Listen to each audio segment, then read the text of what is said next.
Hi everyone.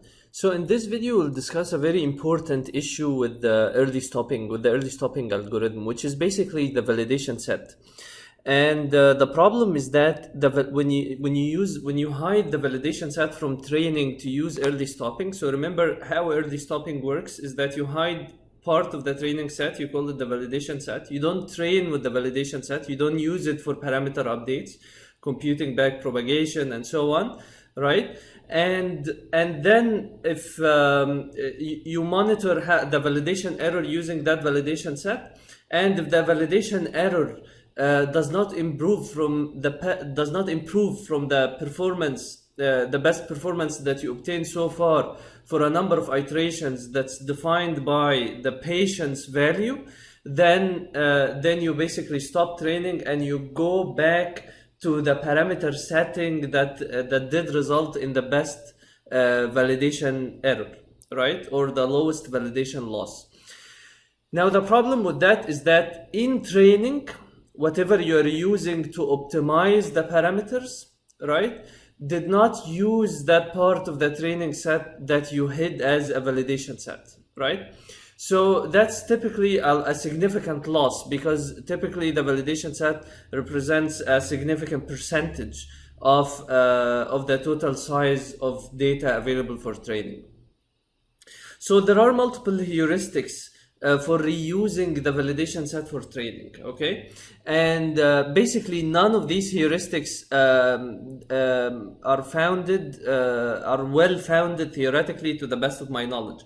But we can discuss what's the rationale behind each of these heuristics. So there are two categories of heuristics. One heuristic is basically to initialize the model again and retrain on all the data, meaning that you bring the validation set back to be part of the training set, right? So let's say I had 20% hidden for validation. No, I bring them back to training.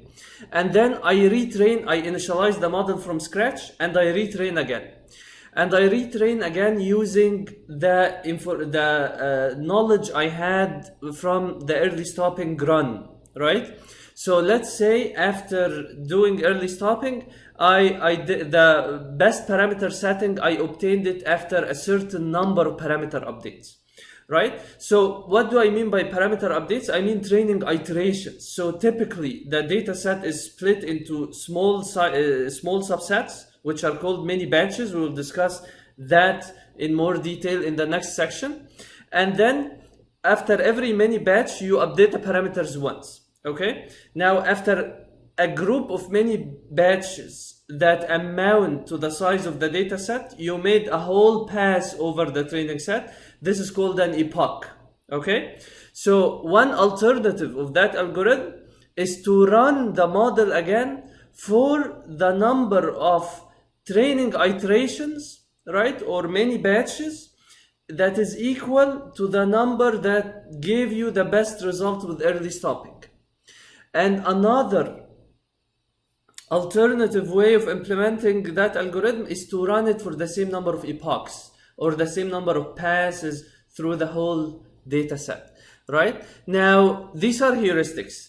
And I don't know if there is a concrete foundation for them, but the rationale is the following, right? When you run it for the same number of parameter updates, you are implying that you believe that basically the validation set did not change the distribution of a mini batch, right?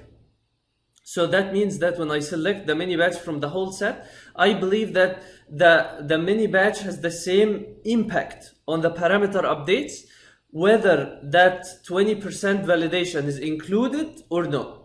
Okay? So the first alternative reflects that belief. The second alternative reflects a belief that the whole data set is approximately distributed the same, or the statistical properties of it are the same, or its impact statistically on the parameter updates is approximately the same, whether the validation set is there or no.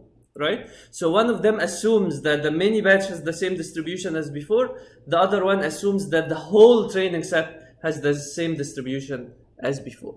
If you believe that only the mini batch has the same distribution as before, you run for the same number of parameter updates. If you believe that the whole set has the same distribution as before, you run for the same number of epochs. Okay? That's the first class of methods. That class of methods has a problem in terms of providing performance guarantees that you will get a good performance or a small enough error based on what you had in early stopping, right? But the advantage is that you know exactly when you will terminate.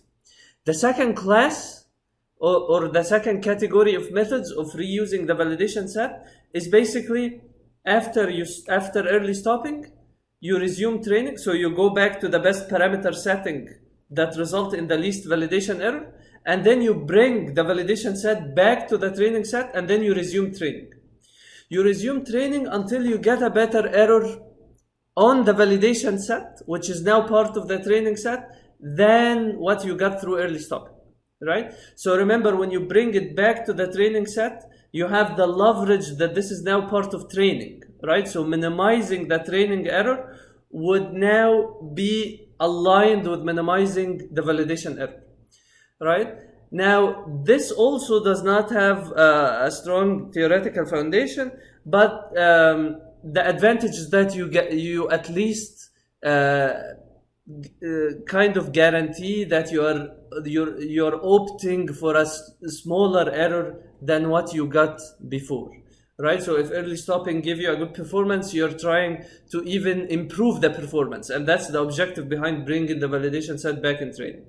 The problem with that is that you might not terminate, right? So you would have to set an expiration time, because you might not reach a point. There is no guarantee that you will reach a point where the validation loss would fall below what you got through early stopping before including the validation set in training. Thank you.